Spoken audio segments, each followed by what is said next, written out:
Selamat berjumpa lagi kawan-kawan pembelajar metode penelitian dimanapun berada. Mari kita belajar lagi ya. Kali ini saya ingin menjelaskan ya bagaimana kita mengembangkan model penelitian yang baik.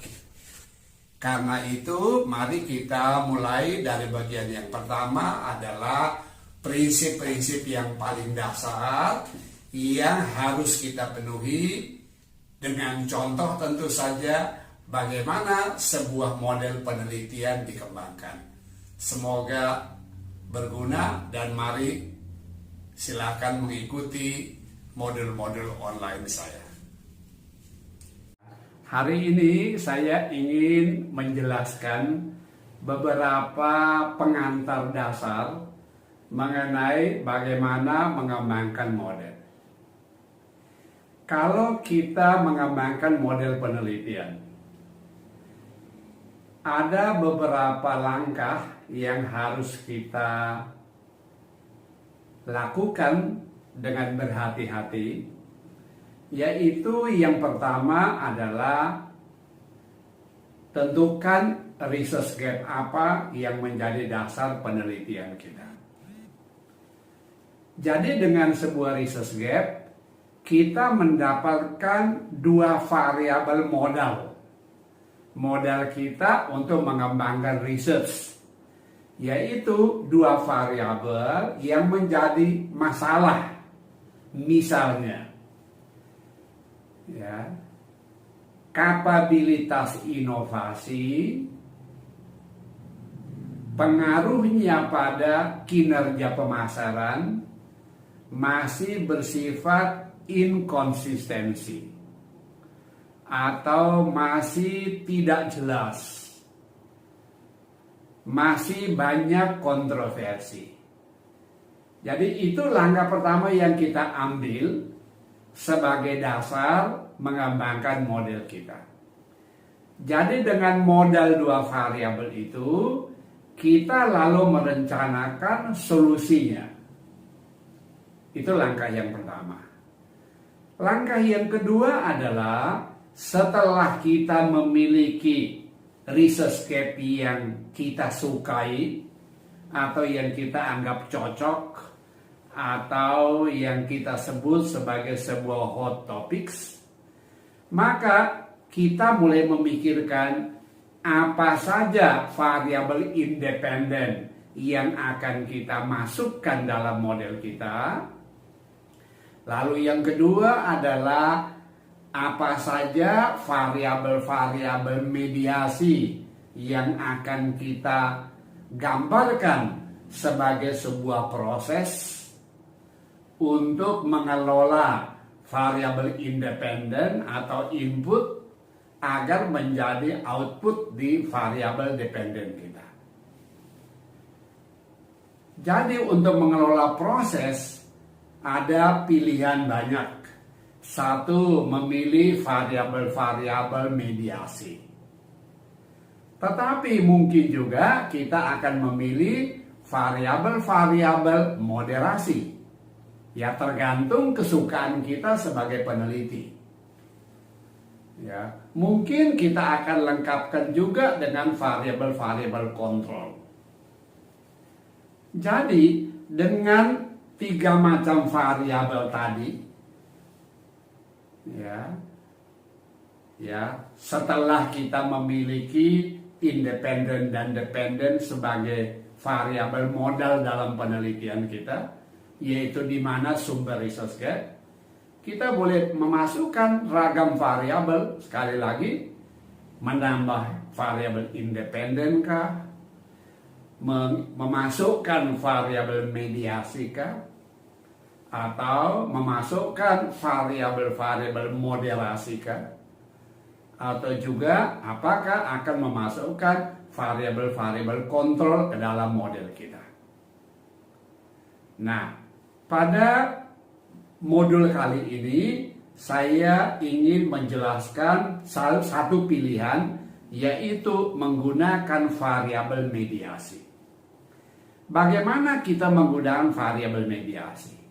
Kalau kita memilih variabel mediasi, berarti kita memikirkan ada variabel independen menuju ke dependen, lalu kita menciptakan jembatan di tengahnya, ya, yaitu independen ke mediasi lalu ke dependen. Nah, syarat apa yang harus kita penuhi? Ada beberapa syarat yang harus kita penuhi, yaitu yang pertama, hubungan antar variabel harus bersifat logis dan koherens. Logis berarti nalar kita bisa mengatakan ada kausalitas yang masuk akal antara keduanya. Caranya adalah dengan menggunakan kata-kata, yaitu semakin titik-titik, semakin titik-titik. Semakin titik-titik, semakin titik-titik.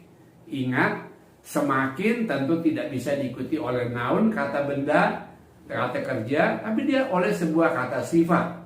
Contoh, semakin bermutu sebuah produk, maka semakin tinggi daya tariknya bagi konsumen. Jadi itu adalah kriteria pertama. Jadi kriteria pertama adalah mari kita mengecek apakah logika itu kita penuhi. Lalu tidak kalah penting yang kedua adalah apakah kedua variabel itu saling bersifat eksklusif ataukah inklusif. Yang tidak boleh terjadi adalah kalau bersifat inklusif. Artinya variabel B itu adalah wujud dari variabel A atau adalah bukti daripada variabel A. Ya, tentu itu tidak tepat untuk menjadi variabel variabel berikutnya, yaitu kalau A independen, B dependen, maka kalau eksklusif, ya kalau inklusif, tentu saja itu tidak memenuhi kriterianya. Jadi kita harus mencari variabel yang bersifat eksklusif.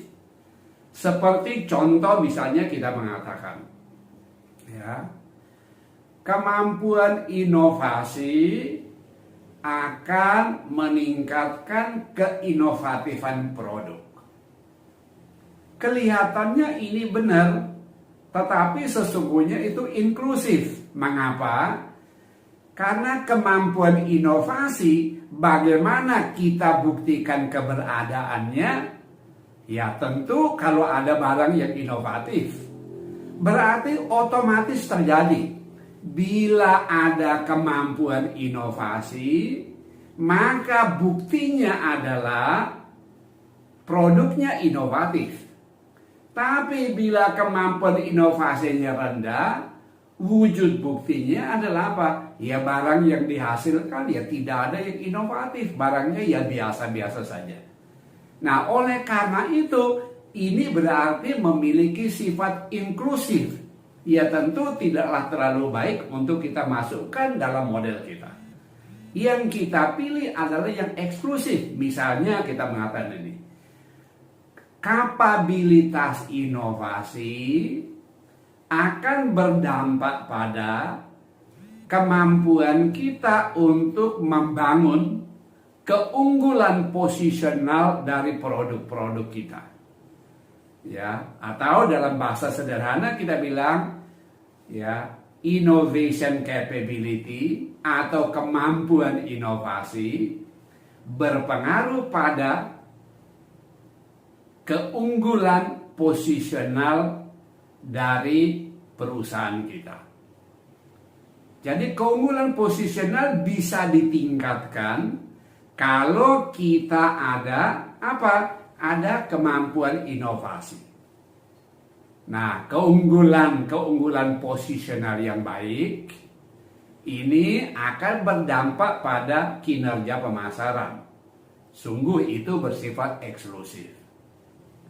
Jadi itulah caranya kita menyajikan ya modal dasar kita, yaitu tadi dua variabel independen dan dependen, lalu kita sertakan dengan sebuah variabel mediasi yang memenuhi kaidah tadi ya, bersifat logis, ada hubungan kausalitas yang logis antar keduanya, dan yang kedua adalah keduanya tidak bersifat inklusif. Nah, oleh karena itu kita bisa melihat seperti dalam contoh yang saya sajikan berikut ini. Lihat dalam contoh ini, kawan-kawan lihat, saya tampilkan di contoh nanti. Kita lihat yang paling ujung ya. Kemampuan inovasi. Innovation capability. Innovation capability akan berdampak pada yang di tengah itu, yaitu keunggulan posisional. Paling kanan adalah kinerja pemasaran. Lalu kita ingin menambahkan lagi satu variabel di atasnya, keunggulan posisional. Makin tinggi keunggulan posisional kita, makin luas cakupan pasar yang dicapai. Makin luas cakupan pasar yang dicapai, maka akan makin tinggi kinerja pemasaran. Luasnya cakupan pasar dipengaruhi oleh atau disebabkan oleh adanya support marketing yang all out, atau kita katakan adanya backward atau back office marketing support. Jadi adanya back office marketing support dan adanya keunggulan posisional itu memberi dampak pada luasnya cakupan pasar kita, ya. Karena cakupan pasarnya luas, maka yang paling kanan tadi kita lihat adalah apa? Kinerja pemasaran meningkat. Baik, mudah-mudahan ini berguna untuk semuanya.